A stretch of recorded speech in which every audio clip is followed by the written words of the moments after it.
Novruzda en sevdiğin ne oldu? Yumurta değiştirmez.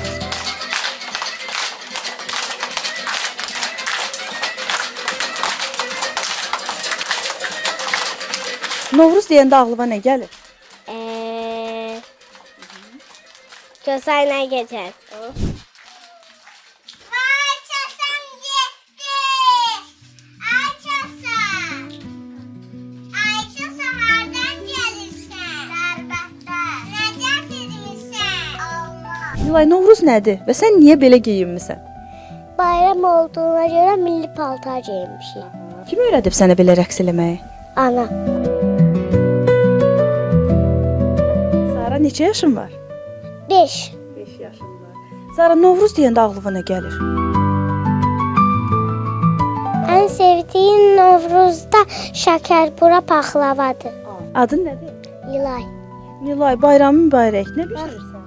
Şekerbura. Şəkərburanın içinə nə qoyurlar? Şeker. Bəs bu qəşəng qız nə bişirir? Şekerbura. Paxlavaya oxşuyur amma. Bəlkə paxlavadır? Paxlava. Kim bişirir bu paxlavanı? Mən. Sən nə bişirirsən qəşəng qız? Qoğal. Afərin sənə. Boy getmişsin büləm mən. Hər qışda çərşənbələr içində. Hər qışda üçüncüyəm güləm mən. Hər qışda dəyirmanda dən oldu. Hər qışda şef damağı şən oldu. Hər qışda Novruz bayramı gəldi.